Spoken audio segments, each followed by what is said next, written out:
कड़कड़ाती ठंड में जब उस लाचार माँ ने अमीर पड़ोसी का दरवाजा खटखटाया, तो उसने मदद के बदले एक ऐसी शर्त रख दी जिसने ममता को झकझोर कर रख दिया। नमस्कार भाइयों और बहनों, आज मैं आपका स्वागत करता हूँ। फिर से हाजिर हूँ मैं आपके सामने समाज के उस चेहरे को लेकर जिसे हम अक्सर अनदेखा कर देते हैं। आज की कहानी किसी को कोसने के लिए नहीं, बल्कि हमारे भीतर सोती हुई इंसानियत को जगाने के लिए है।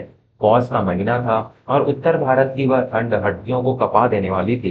रात के करीब 11 बज चुके थे। चारों तरफ घना कोहरा छाया हुआ था, इतना घना कि हाथ भी सुझाई न दे रहा था। इस ठिठुरती रात में जहां लोग अपने अपने घरों के भीतर और कंबलों में दुबके हुए थे, वहीं गांव के मुहाने पर बने एक छोटे से पक्के मकान में बेचैनी का माहौल था। यह मकान था मालती का। मालती, जिसके पति रामेश्वर का 2 साल पहले एक सड़क हादसे में देहांत हो चुका था। मालती अपने 6 साल के बेटे चिन्मय के साथ इस बड़े से संसार में बिल्कुल अकेली रह गई थी। रामेश्वर के जाने के बाद उसके पास जीने की सिर्फ एक ही वजह बची थी, और वह था उसका बेटा चिन्मय। मालती दिन भर दूसरे के खेतों में मजदूरी करती, सिलाई कढ़ाई का काम करती, ताकि अपने बेटे को एक अच्छा भविष्य दे सके। लेकिन उस रात किस्मत की क्रूरता कुछ और ही खेल खेल रही थी। चिन्मय को सांप से भी तेज बुखार था। मालती ने अपनी तरफ से सूती कपड़े की पट्टियां भी रखी, पर बुखार था कि उतरने का नाम ही नहीं ले रहा था। रात बढ़ते बढ़ते चिन्मय का शरीर तवे की तरफ कपने लगा और वह बेहोशी की हालत में बड़बड़ाने लगा। मालती का कलेजा मुंह को आ गया। इस ठंड में, इस सुनसान रात में वह अकेले शहर के अस्पताल कैसे जाए? गांव से मुख्य सड़क तक जाने के लिए भी उसे कम से कम 2 किलोमीटर पैदल चलना पड़ता था, और इस समय कोई साधन मिलने की गुंजाइश भी नहीं थी। तभी मालती की नजर अपनी खिड़की से बाहर गई। ठीक सामने एक आलीशान 2 मंजिला कोठी थी, जिसमें चमचमाती गाड़ियां खड़ी थी। वह कोठी गांव के सबसे अमीर जमींदार और व्यापारी दीनानाथ की थी। दीनानाथ के पास सुख सुविधा के सारे साधन थे, गाड़ियां थी, और शहर के बड़े डॉक्टरों से उनके सीधे ताल्लुक थे। मालती ने अपनी साड़ी का पल्लू कस कर बांधा, चिन्मय को कंबल में लपेटा और कांपते पैरों से दीनानाथ के बंगले की तरफ दौड़ पड़ी। बंगले का भारी लोहे का गेट बंद था। मालती ने अपनी पूरी ताकत से उस गेट को हिलाया, लेकिन अंदर कोई हलचल नहीं हुई। वह दौड़कर बंगले के मुख्य दरवाजे तक पहुंची और वहां लगी सांकल को जोर जोर से पीटने लगी। धड़ धड़ धड़ धड़, कड़कड़ाती ठंड में लोहे की वह कुंडी मानो बर्फ जैसी जमी हुई थी, जिसके मालती के हाथ सुन्न हो रहे थे। लेकिन ममता के आगे उस ठंड की क्या औकात थी? कई बार खटखटाने के बाद भीतर की लाइट जली। दरवाजा खुला और सामने दीननाथ खड़े थे, शॉल ओढ़े हुए और चेहरे पर गहरी नाराजगी की बावली। कौन है आधी रात को? चैन से सोने भी नहीं देते, क्या मुसीबत है? दीनानाथ की आवाज में अमीर होने का घमंड और नींद टूटने का गुस्सा साफ झलक रहा था। मालती ने तुरंत अपने हाथ जोड़े। उसकी आंखों में आंसू बह रहे थे। दीनानाथ बाबू, गजब हो गया। मेरा चिन्मय, मेरा बच्चा उस बुखार से तड़प रहा है, उसका शरीर आग की तरह जल रहा है। मुझे डर लग रहा है। बाबूजी, कृपा करके अपनी गाड़ी से उसे शहर के अस्पताल पहुंचा दीजिए। भगवान आपका भला करेगा। वीरनाथ ने मालती को ऊपर से नीचे तक देखा। एक गरीब बेसहारा विधवा, जिसका समाज में कोई रसूख नहीं था। वीरनाथ के मन में इंसानियत से ज्यादा नफे नुकसान का धनी चलता था। उन्होंने ठंडी सांस ली और एक कुटिल मुस्कान के साथ कहा, मालती, गाड़ी का पेट्रोल मुफ्त में नहीं आता, और इस कड़कड़ाती ठंड में अपने ड्राइवर को जगाकर शहर भेजना कोई आसान काम नहीं है।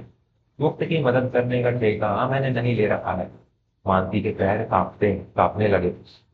उसने रोते हुए कहा, बाबूजी, मेरे पास इस समय नकद पैसे नहीं है, लेकिन मैं वादा करती हूँ कि अगले महीने फसल कटते ही मैं आपके खेतों में मुफ्त में काम करके पाई पाई चुका दूंगी। बस आज मेरे बच्चे की जान बचा लीजिए। दीनानाथ ने अपने हाथ बांधे और दरवाजे की चौखट पर टिक कर खड़े हो गए।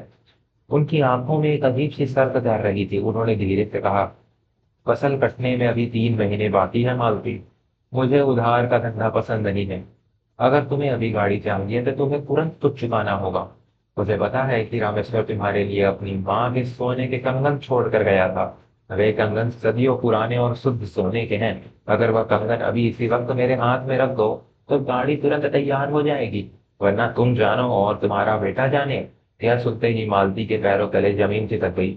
वे कंगन सिर्फ सोने का टुकड़ा नहीं थे, वे रामेश्वर की आखिरी निशानी थे, जिसे मालती ने अपनी जान से भी ज्यादा संभाल कर रखा था। रामेश्वर ने मरते समय कहा था कि इन कंगनों को सिर्फ चिन्मय की शादी या उसकी पढ़ाई के बेहद मुश्किल वक्त में भी हाथ लगाना। वीरनाथ मालती की मजबूरी का फायदा उठा रहे थे। वे जानते थे कि इस समय मालती कहीं और नहीं जा सकती। क्या सोच रही हो मालती? समय निकला जा रहा है। तुम्हारे पास सिर्फ दो रास्ते हैं। या तो या तो अपनी वो पुरानी निशानी बचा लो, या फिर अपने बेटे की सांसें, फैसला तुम्हारा है। दीनानाथ के इस निष्ठुर शब्दों ने मालती के भीतर की माँ को जब जोर दिया। एक पल के लिए उसने आसमान की तरफ देखा। उसकी आंखों से आंसू टपक कर जमीन पर जमी ओस की बूंदों में मिल गए। ममता के सामने दुनिया की कोई भी दौलत, कोई भी निशानी बड़ी नहीं हो सकती थी। उसने अपने कांपते हाथों से पल्लू के छोर को खोला, जिसमें उसने वह सोने के कंगन बांध रखे थे। उसने भारी मन से वे कंगन निकाले और दीनानाथ की तरफ बढ़ा लिए। ये लीजिए बाबूजी, मेरी जिंदगी की आखिरी पूंजी भी ले लीजिए। बस मेरे बच्चे को बचा लीजिए। दीनानाथ की आंखें सोने की चमक देखकर चौंधिया गई। उन्होंने झपट कर कंगन अपने हाथ में लिए, उन्हें परख कर देखा और मुस्कुराते हुए अपनी जेब में रख दिए। इसके बाद उन्होंने अपने ड्राइवर सुरेश को आवाज लगाई। कुछ ही मिनटों में गाड़ी बाहर आ गई। चिन्मय को लेकर मालती गाड़ी की पिछली सीट पर बैठ गई। गाड़ी कोबरे को चीरती हुई शहर के अस्पताल की तरफ दौड़ पड़ी। अस्पताल पहुंचकर डॉक्टरों ने तुरंत चिन्मय का आईसीयू में भर्ती किया। डॉक्टर ने मालती से कहा कि अगर आज आने में आधा घंटा की और देर हो जाती तो बच्चे के दिमाग पर बुखार चढ़ जाता और उसे बचाना नामुमकिन हो जाता। यह सुनकर मालती फूट फूट कर रो पड़ी। उसने मन ही मन भगवान को शुक्रिया अदा किया और उसके कंगन भले ही चले गए, पर उसका सिंदूर तो पहले ही उजड़ चुका था। आज उसका आंचल उजड़ने से बच गया था। 3 दिन तक चिन्मय अस्पताल में रहा। मालती दिन रात उसकी सेवा में लगी रही। चौथे दिन जब चिन्मय पूरी तरह स्वस्थ हो गया तो डॉक्टर ने उसे छुट्टी दे दी। मालती अपने बच्चे का हाथ पकड़कर वापस अपने गांव लौट आई। जब वह गांव की सड़क से गुजर रही थी तो उसकी नजर फिर से दीनानाथ की उसी आलीशान कोठी पर पड़ी। आज उस कोठी के सामने सन्नाटा पसरा हुआ था, लेकिन वहां कुछ तमाशा सा हो रहा था। मालती ने देखा कि दीनानाथ के घर के बाहर गांव के कई लोग इकट्ठा थे और अंदर से चीखने चिल्लाने की आवाजें आ रही थी। मालती भी उत्सुकतावश वहां रुक गई। तभी उसने देखा कि दीनानाथ का इकलौता बेटा समर, जो शहर में पड़ता था, वो स्ट्रेचर पर एम्बुलेंस से उतारा जा रहा था। समर का पूरा शरीर पट्टियों से लिपटा हुआ था और वह दर्द से कराह रहा था।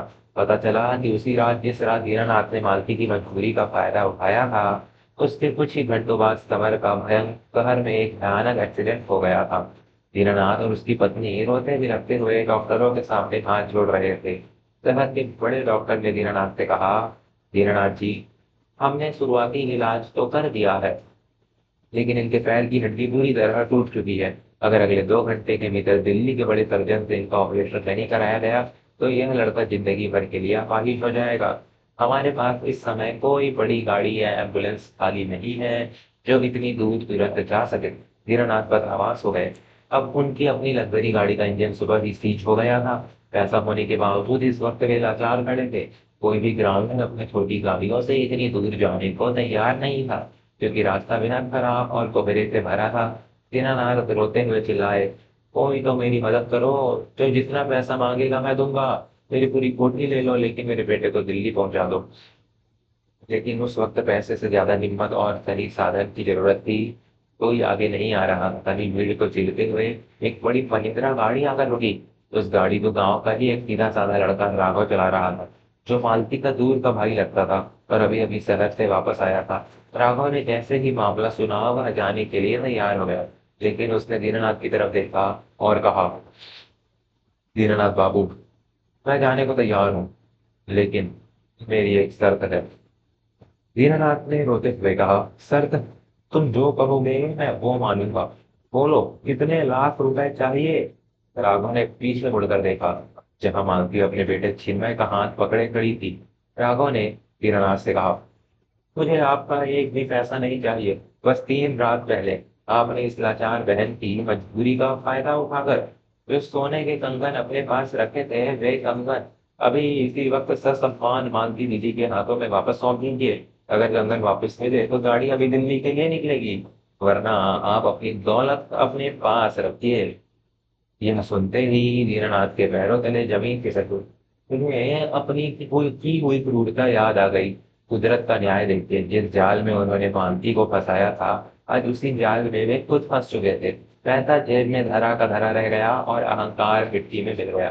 दीनानाथ ने बिना एक पल गंवाए अपने जेब से वे सोने की कंगन निकाले और कांपते हाथों से मालती की तरफ बढ़ा गया। दीनानाथ मालती के पैरों में गिर पड़े और रोते हुए बोले, मुझे माफ कर दो मालती। मुझे अपनी अमीरियत का घमंड हो गया था, मैं भूल गया था कि ऊपर वाले की लाठी में आवाज नहीं होती। ये लो तुम्हारी कंगन, ये तुम्हारी अमानत है, मेरे बेटे की जान बचा लो। मालती ने उन कंगनों को देखा, फिर दीनानाथ के आंसुओं को देखा।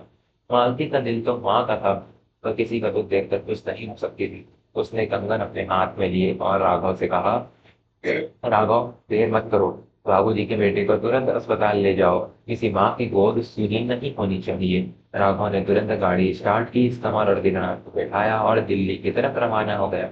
गांव के लोग मालती के दृढ़पन को देखकर दंग रह गए।